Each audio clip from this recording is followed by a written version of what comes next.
Okay, this is Chapter 11, Part 1, Malicious Code and Activity. This is one of the longer chapters in the textbook in terms of material in the PowerPoints. I have divided it into two PowerPoints and two recorded lectures, but it will, both of them, especially the first one, will be rather lengthy.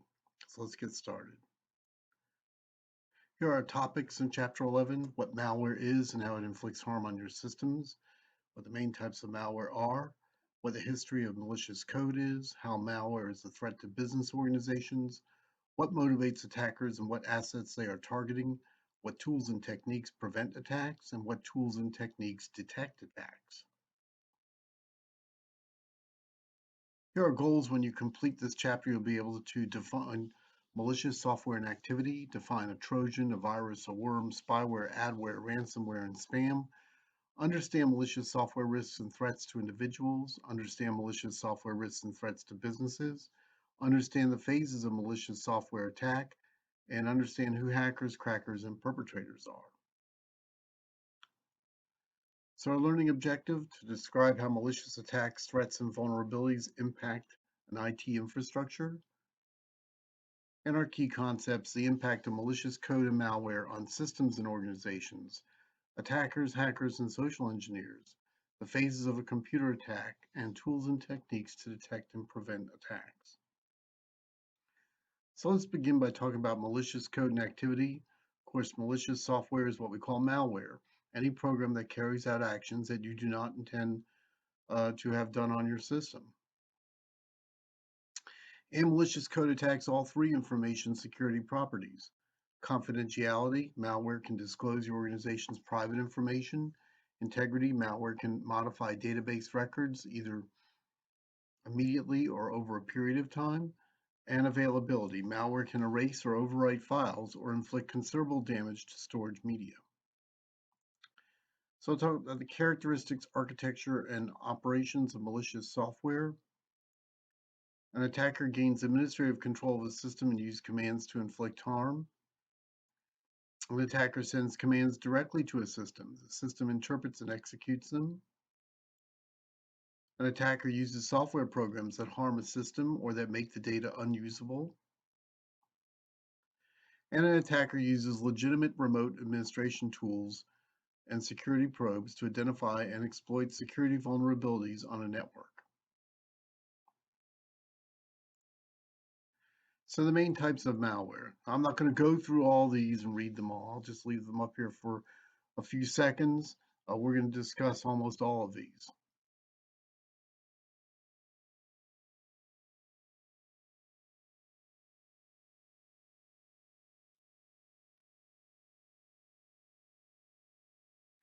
Okay, first we'll talk about viruses.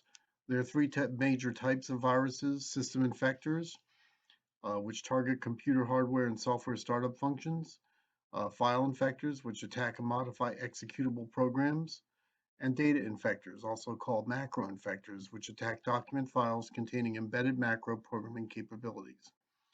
Now we know the definition of a virus is that it is an executable program that attaches to or infects other executable programs. It then replicates to infect yet more programs. Some viruses also perform destructive activities after they replicate. Not all viruses inflict harm. Some are annoying or focus on replicating. Other viruses hide their payload and install a backdoor, which is a hidden way to bypass access controls. This allows unauthorized access to resources or data. One common thread among all viruses, as opposed to worms, which we'll discuss in a bit, is the method of how they are acquired or how you get them on your machine. And typically a virus requires what I call a discrete act. In other words, you have to do something. You have to either click on a link, you have to click on an attachment, you have to actually do something to make that virus execute. It could sit on it could sit on your computer and for quite a while in a dormant state waiting to launch, but you still had to do something if it's a true virus to get it onto your machine. And the most common method of accidentally putting a virus on your machine is to either click on a link or to open an attachment to an email. Okay, some evidence of virus code activities. These are just some of of many. Deteriorating workstation or server responsiveness, unexpected and sustained disk activity levels on workstations, such as churning, in other words, continual multiple movements of drive heads, sudden sluggishness of user applications, particularly at startup, unexplained freezing of applications or unexpected error messages, unscheduled hardware resets and crashes, including program reports, sudden antivirus alarm activity, unexplained decrease in available space on the disk or available memory. Now, one thing about what's on the slide, churning, the continual multiple movements of disk drive heads. In other words, you're trying to read a record, and then the computer is directed to um, go to another part of the disk in order to either read another record or typically to rewrite or write another record. And so the disk drive is going back and forth at a rapid pace and eventually just shuts down because it cannot execute all the instructions that it has been given. Okay, boot record and master boot record and system infectors. System infectors are viruses that target key hardware and system software components in a computer. Infected components are usually system startup processes. This enables the virus to take control and execute before the computer can load most protective controls. The master boot record, or MBR, infector moves or destroys the original master boot record of a boot device. It replaces it with viral code and can then gain control from the bootstrap program and perform its hostile mission. Usually performs its tasks and then returns control to a legitimate MBR or active partition boot record to mask its existence. Now here's the typical life cycle of a computer virus. It waits until the user transmits the infected object to another computer. The user transmits an infected object to another computer. The virus locates and infects suitable objects on the new computer. So here's how a system infector virus works. On the left, you have an uninfected system, and the application communicates with the operating system.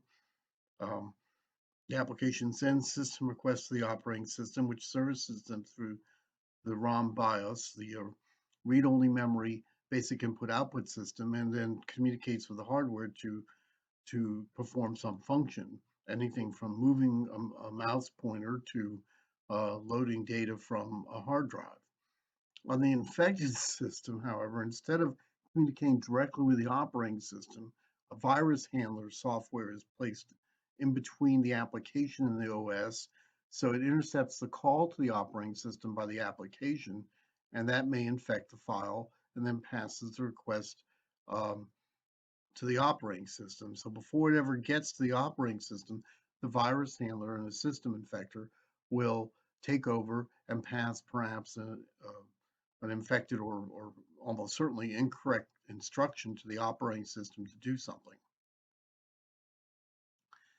Now, here's how a file infector virus works. Here you have an uninfected.exe file and the header with CS and IP and the original program first instruction, the code segment, the instruction pointer. Well, what happens is in the infected exe file, a command is given to jump to the virus, which is appended at the rear end of the code, and the appended virus code, and then the return pointer goes back to the original program. And you notice that the command to jump to the virus is actually placed in the altered header. So these exhibit the classic replicate and attach behavior. Most file infectors target Microsoft-based systems. However, no operating system is immune to these. Malware developers write and compile many of these viruses using high-level languages, C and C++ being common choices because of their ability to provide the power and flexibility viruses need to be successful. In contrast, they often use assembly language to write boot record infectors. Viruses of this type attach themselves to the original program file. They control the execution of that file until it can replicate and infect other files and possibly deliver a payload. Example here is that when the user runs this program, the operating system calls for the malware instead of the legitimate program.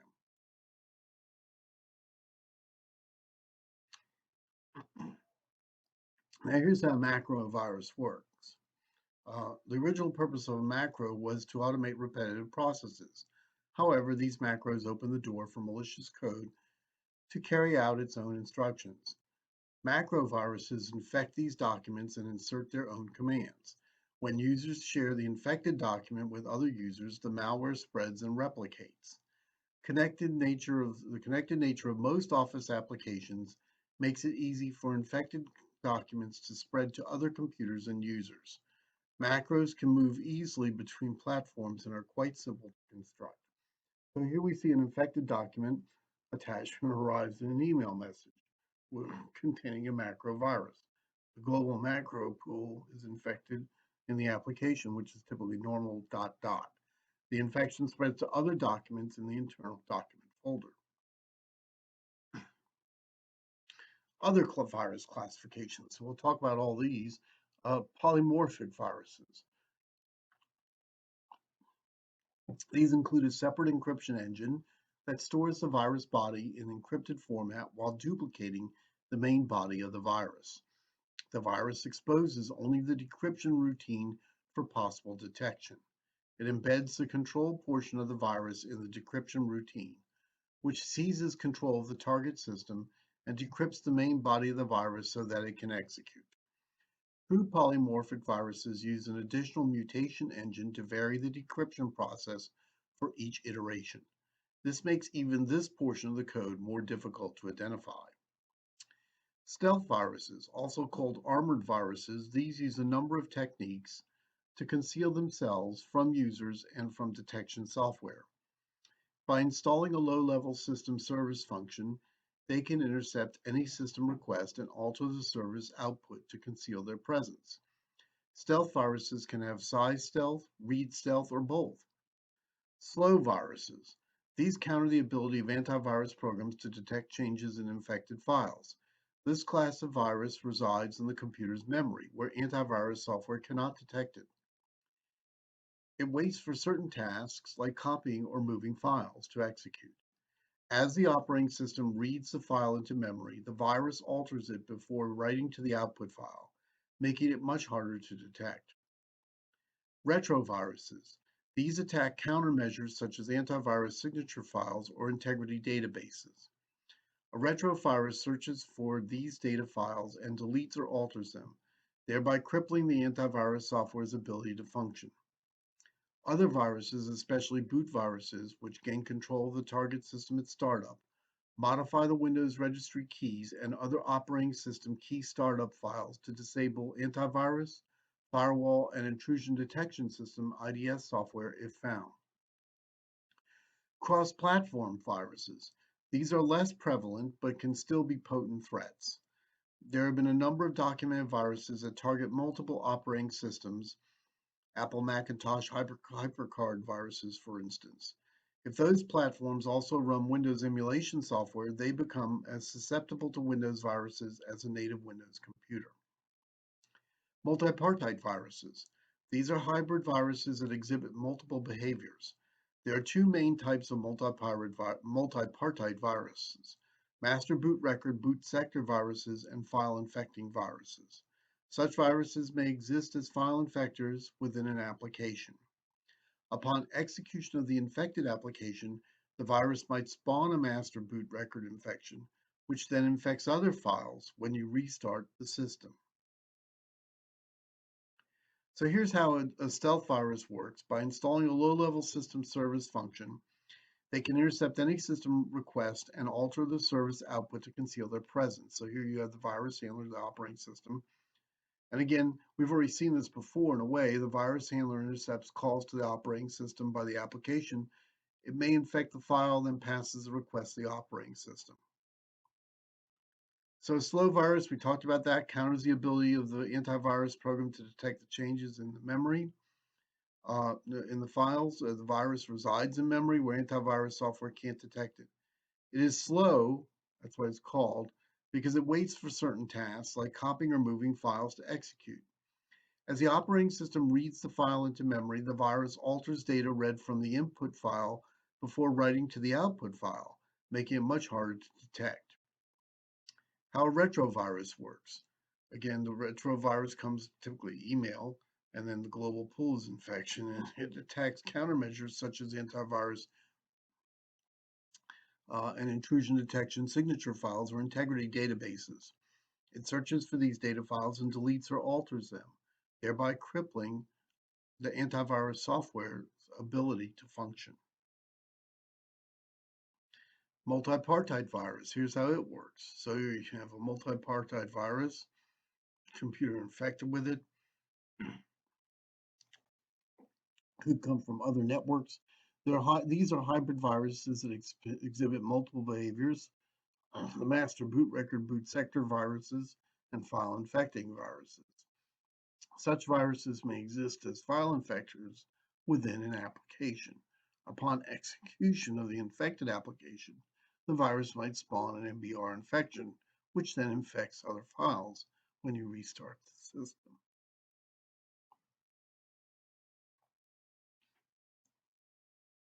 Rootkits, type of malware that modifies or replaces one or more existing programs to hide the fact that a computer has been compromised. Modifies parts of the operating system to conceal traces of their presence. Provides attackers with access to compromised computers and easy access to launching additional attacks. Difficult to detect and remove. Ransomware attempts to generate funds directly from a computer user. Attacks a computer and limits the user's ability to access the computer's data. Encrypts important files or even the entire disk and makes them inaccessible. One of the first ransomware programs was CryptoLocker. We call it crypto, but those are actually zeros. Spam. Spam consumes computing resources, bandwidth, and CPU time. It diverts IT personnel from activities more critical to network security. It is a potential carrier, carrier of malicious code, compromises intermediate systems to facilitate remailing services. Of course, remailing because spam comes from mail. And here's an important point. Opt-out or unsubscribe features in spam messages can represent a new form of reconnaissance attack to acquire legitimate target addresses. So basically, if you get a spam email, you should never respond, and you should never really try and unsubscribe or opt out. Just put it in your spam if it didn't go there in the first place, or delete it, one or the other. I know it becomes a nuisance, but most spam filters in Gmail, um, other email systems, Yahoo Mail, are very good at detecting spam. And so you probably are not going to get a lot of spam email in today's email world. And if you do, especially if it's, um, you can actually go ahead and move that to spam, and hopefully in the future that email will be recognized and then will be detected and considered to be spam. Here at Georgia Southern, very rarely get spam email in my inbox. Um, and But one thing you do have to do is you have to check your spam email box occasionally, because sometimes legitimate email still gets moved to spam. Okay, worms. I mentioned worms before. These are designed to propagate from one host machine to another using the host's own network communications protocols. Unlike viruses, they do not require a host program to survive and replicate. You generally get attacked by a worm by just being connected to a network, as opposed to what I call a true virus, which requires you to perform, as I mentioned before, a discrete act like opening a file. The term worm stems from the fact that worms are programs with segments working on different computers and all communicating over a network. Evidence of attack by a worm. Unexplained increases in bandwidth consumption, high volumes of inbound and outbound email during normal activity periods, sudden increase in email server storage utilization, unexplained decrease in available disk space, unusual increase in average message size or increase in volume of attachments, unexpected SMTP or POP3 daemon responses for non-delivery of message traffic that was not sent by users, and a sudden increase in IDS and firewall threshold alarm activity. Now, you notice that some of these evidence of attack have to do with email because again you're connected to a network, and worms typically like to propagate through email. Um, and to generate more email as opposed to you actually clicking on an attachment just generates more email in your network. Here we see a worm infects a host, searches the system for other email addresses. The worm then sends itself to other targets using SMTP or the host's own email system. The propagation continues until the worm triggering condition expires or until security patches are implemented. And they can infect everything from ISPs to intranets to government networks to corporate networks. And again, the important point about a worm is that, again, you do not have to open the attachment. You do not have to click on a link in it. It just is an infected email that's going to start generating more emails. And the propagation will continue until the worm triggering condition expires or security patches are implemented. Trojan horses, these are the largest class of malware. Any program that masquerades as a useful program while hiding its malicious intent relies on social engineering to spread and operate, and spreads through email messages, website downloads, social networking sites, and automated distribution agents, which are bots. Now, evidence of Trojans, an unrecognized new process running, startup messages indicating that new software has been or is being installed. That's registry updating. Don't usually get that with a regular virus or a worm. Unresponsiveness of applications to normal commands. Unusual redirection of normal web requests to unknown sites. And this is very typical of Trojans, where all of a sudden, when you sign in, you're directed to a new web. You open up your browser and you're directed to a new start page as opposed to the one that you always were used to. Unexpected or sudden termination of antivirus scanning software or personal firewall software, either at startup or when the user attempts to load. Logic bombs, programs that execute malicious function of some kind when they detect certain conditions. Typically originate with organization insiders because people inside an organization generally have more detailed knowledge of the IT infrastructure than outsiders. So if I'm the insider, an insider threat, and I decide to launch one of these things, I know that certain users will, at certain points of time during the day, open up an application. It may not be as common as like a Microsoft Office application. It might be something that is proprietary to the organization or some proprietary software the organization bought that we know is used at a certain time of day or throughout the day at various intervals. And so once that program is executed, the bomb goes off. Um, it might take a day or two to execute. It could be even a month-end procedure or something, but something that an insider would know is going to be used by somebody in the organization, and they want to um, do something, perhaps acquire data they're not supposed to be able to acquire, to sell it, or who knows what they'll do with it. But usually you have to have a detailed knowledge of the infrastructure of the organization to launch a logic bomb because you know when a certain particular application is going to be used. Active content vulnerabilities.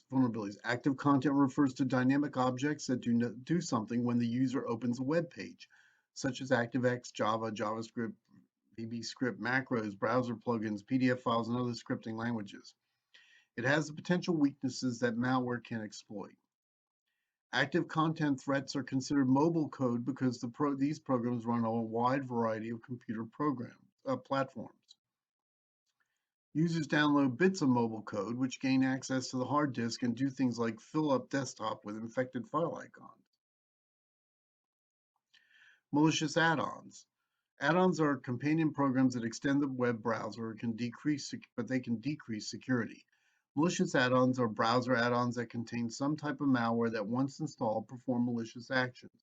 Only install browser add-ons from sources you trust. For example, in my Chrome browser, I have an add-on for LastPass, which is my password manager. But I know that came from them and I installed it from them. And so it is a source that I do trust. Okay, injection, different kinds of injection, cross-site scripting. So injection is when malicious software provides deliberately invalid input to some other software. Cross-site scripting. This technique allows attackers to embed client-side scripts into web pages that users view. When a user views a web page with a script, the web browser runs the attacking script. These scripts can be used to bypass access controls. Cross-site scripting effects can pose substantial security risks, depending on how sensitive the data are on the vulnerable site. SQL injection. A code injection is used to attack applications that depend on data stored in databases.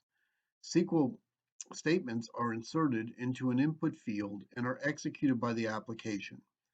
SQL injection attacks allow attackers to disclose and modify data, violate data integrity, or even destroy data and manipulate the database server. LDAP injection.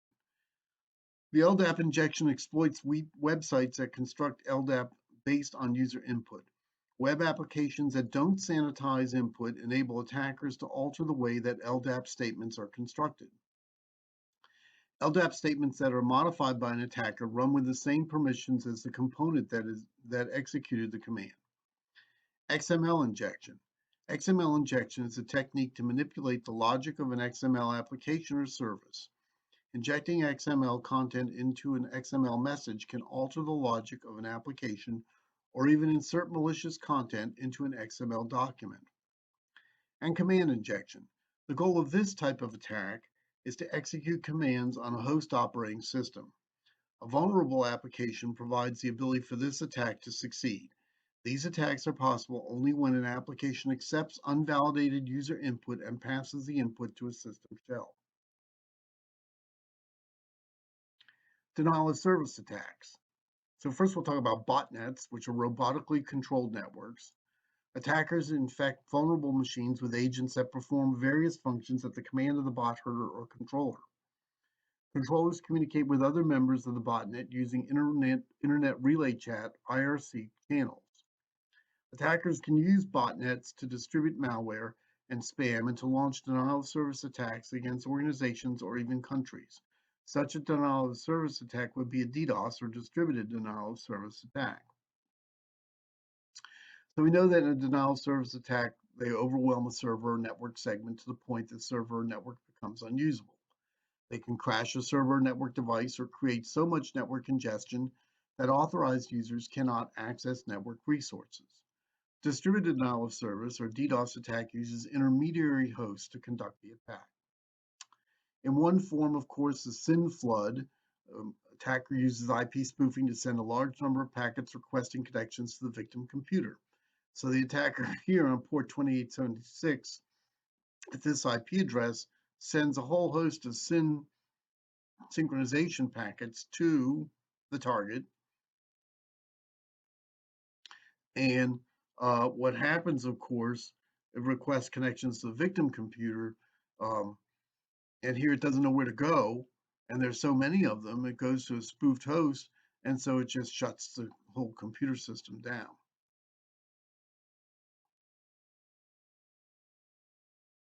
In a Smurf attack, attackers direct forged ICMP Internet Control Message Protocol echo request packets to IP broadcast addresses from remote locations to generate denial of service attacks. So there are three parties in these attacks: the attacker, the intermediary, and the victim. Note that the intermediary can also be a victim. The intermediary receives an ICMP echo request packet directed to the IP broadcast address of his or her network. If the intermediary doesn't filter ICMP traffic directed to IP broadcast addresses, many of the machines on the network will receive this ICMP echo request packet and send an ICMP echo reply packet back, when potentially all the machines on the network will respond to the ICMP echo request. The result can be severe network congestion or outages. Okay, spyware and adware phishing. Spyware, any unsolicited background process that installs itself on a user's computer and collects information about the user's browsing habits and website activities. It affects both privacy and confidentiality. Spyware cookies are cookies that share information across sites, and some cookies are persistent and are stored on a hard drive indefinitely without user permission. And speaking about cookies, I read an article today that Chrome is really susceptible to privacy violations because of the way it stores its cookies, and we should all migrate to using Firefox. That's just um, because Firefox doesn't store the cookies in the same manner. Adware triggers nuisances such as pop-up ads and banners when the user visits certain websites. It affects productivity and may combine with active background activities. Collects and tracks information about the application, website, and internet activity. Phishing tricks users into providing logon information on what appears to be a legitimate website, but is actually a website set up by an attacker to obtain this information. Spear phishing, the attacker supplies information about a victim that appears to come from a legitimate company. Farming, the use of social engineering to obtain access credentials such as usernames and passwords. Typically, how this is done is farming is you get the phishing, what appears to be a phishing email, and you go ahead and you click on in the email, and you may never provide them with information. It says, well, you need to give us your user ID and password. You may never do that, but you go to their fake site, and then they drop malware down onto your computer. Even if you never give them any information, you are, because that drops the malware down on your computer and now starts sending information back to them. So even though you didn't um, go through the process of giving them your user ID and password or any other personally identifiable information, you have now become a victim. Keystroke loggers capture keystrokes or user entities and forwards the information to the attacker, enables the attacker to capture logon information, banking information, and other sensitive data. Okay, hoaxes, homepage hijacking, and web defacements. The legitimate guidelines for recognizing hoaxes. The legitimate entity, the computer security expert vendor, send the alert. Inspect any validation certificates or at least the source uniform resource locator URL of the advisory. Is there a request to forward the alert to others? No legitimate security alert will suggest that the recipient forward the advisory. Are there detailed explanations or technical terminology in it? Hoaxes often use technobabble to intimidate the recipient into believing the alert is legitimate.